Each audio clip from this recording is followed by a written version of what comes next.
रहा था कि ना मेरे लिए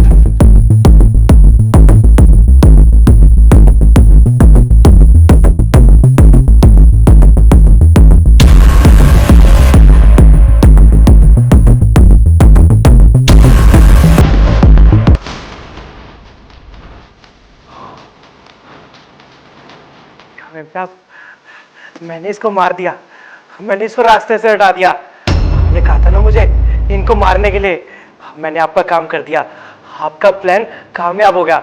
अब आप एक काम करो, आप मुझे पूरे पूरे 10 लाख रुपए दे दो। हाँ, तुमने बहुत अच्छा काम किया अपने सांप को ठिकाने लगा के।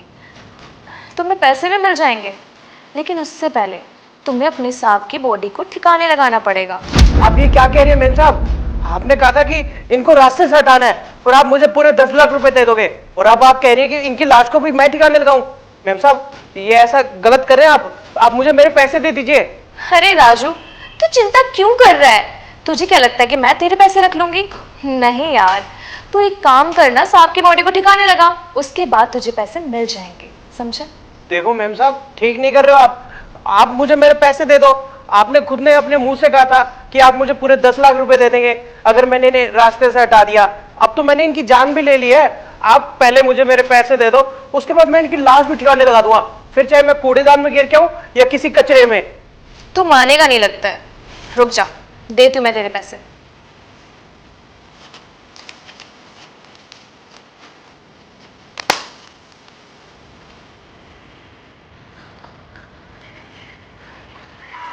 इतने सारे पैसे, हमारी तो जिंदगी बन जाएगी। ठीक है मेम साहब, मैं इसकी लाश ठिकाने लगा दूंगा और जैसा आप कहोगे ना मैं वैसा करूंगा, लेकिन मेम साहब किसी को कुछ पता नहीं चलना चाहिए। तुझे तेरे पैसे मिल गए ना, अब जाके इसकी बॉडी को ठिकाने लगा, चल।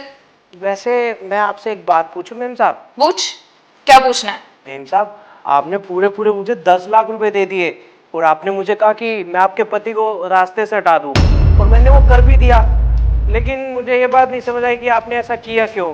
ये तो आपसे कितना प्यार करते थे, और आपने ऐसी क्या मजबूरी थी आपकी जो आपने इनको मरवा दिया, वो भी मेरे हाथों। देख बेटा, तुझे तेरे काम के पैसे मिल रहे हैं ना, तो तू बस अपना काम पे ध्यान दे, समझा? मेरे पर्सनल लाइफ में इंटरफेयर मत कर। चल, बॉडी उठा और जाके ठिकाने लगा, जा। अरे मेम साहब, आप मुझ पे विश्वास कर सकती है। अब ऐसा थोड़ी है आप मुझे बता देंगी और मैं बाहर जाके लोगों को कह दूंगा कि आपने ऐसे ऐसे इस वजह से मरवाया है। अगर मैं बाहर जाके कहूंगा भी तो मैं भी तो फंसूंगा ना मेम साहब। अगर आप जेल जाएंगी तो मैं भी जाऊंगा, क्योंकि इस पूरी साजिश पे आपके साथ साथ मेरा भी पूरा हाथ है। आखिर मैंने इनको रास्ते से हटाया है। आप मुझ पे विश्वास कर सकती है मेम साहब, मैं पक्का किसी को नहीं बताऊंगा।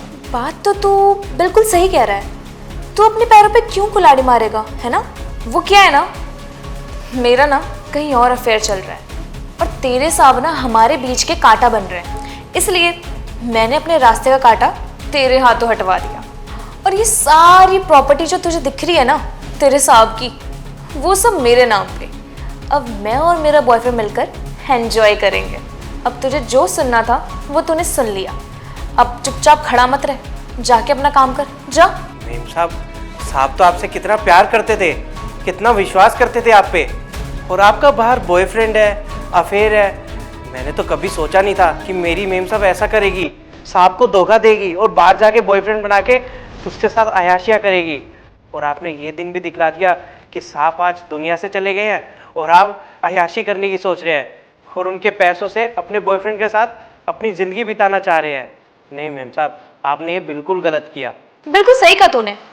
तेरे साहब मुझसे बहुत ज़्यादा प्यार करते थे, लेकिन मैं भी क्या करती, मैं तेरे साहब से प्यार नहीं करती, मैं अपने बॉयफ्रेंड से प्यार करती हूँ। अब मैं तेरे साहब के साथ ना एक पल भी नहीं रह सकती अब, क्योंकि मुझे अपने बॉयफ्रेंड के साथ अपनी ज़िंदगी जीनी है।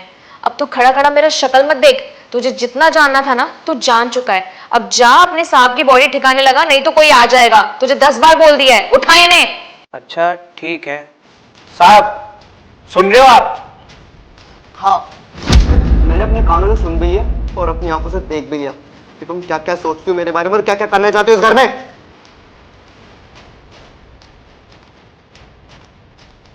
ये सब क्या है राजू?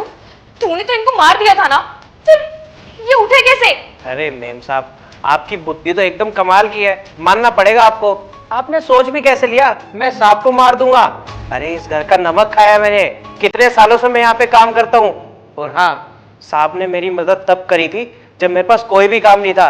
मैं किसी के साथ भी गद्दारी कर सकता हूँ, लेकिन मेरे साहब के साथ कभी भी जिंदगी में गद्दारी नहीं कर सकता। और आपने मुझ पे विश्वास किया। मेम साहब, सबसे पहले आईना तो देख लेते कि आप कितना गलत करने जा रहे हैं। तुझे एक बात बताऊं, राजू ने ना मुझे सबके बारे में पहले ही बता देता, लेकिन मैं इसकी बात पर विश्वास करता ही नहीं था। मुझे लगता था राजू ऐसे ही बोलता है, लेकिन आज मैंने अपनी आंखों से सब कुछ देख लिया कि तू मेरे पीठ पीछे से मुझे मारने का प्लान बनाती है अपने आशिक के साथ मिलकर और इस घर को हड़पना चाहती है। अरे राजू की बात पर मैंने कभी विश्वास करा ही नहीं। मुझे ऐसा लगता था कि ये झूठ बोल रहा है। और लेकिन एक बार जब इसने अपनी बीवी बच्चों की कसम खाई ना, तब मुझे यकीन हुआ कि कोई भी इंसान अपने बच्चों की कसम तो झूठी नहीं खा सकता। और आज तुमने राजू को सही साबित कर दिया मेरी आंखों के सामने। और अब ना दूध का दूध और पानी का पानी हो गया। मुझे पता लग चुका है कि तुम मुझे मारना चाहती थी, मेरी जान लेना चाहती थी। हर्षित नहीं, ऐसा कुछ भी नहीं है। आपको तो पता ही है ना कि मैं आपसे कितना प्यार करती हूँ और आपका कितना ध्यान रखती थी। वो क्या है ना, मैं लोगों की बातों में बहुत जल्दी आ जाती हूँ, इसलिए मैंने ये सब कर दिया। मुझे माफ कर दो। अच्छा, तुझे माफ कर दो ताकि तू फिर से ड्रामा क्रिएट करे यहाँ पे, है ना? राजू एक काम कर, तू पुलिस को फोन कर। अरे लेकिन। हाँ जी साहब, मैं अभी पुलिस को फोन करता हूँ और पुलिस इन्हें धक्के मार के यहाँ से लेकर जाएगी ना, तब इन्हें अकल आएगी। और हाँ, ये आपके जैसे पति डिजर्व भी नहीं करती हैं। और हाँ, ऐसी पत्नी आपके लायक भी नहीं है। एक मिनट राजू, पुलिस को फोन करने की कोई जरूरत नहीं, क्योंकि मैं ना इसकी तरह इतना नीच आदमी नहीं हूं। इसको सलाखों के पीछे खड़ा कर दूंगा। बस मेरी से एक छोटी सी विनती है कि अपनी शक्ल उठाए, बोरिया बिस्तरा बांधे और निकल जाए इस घर से।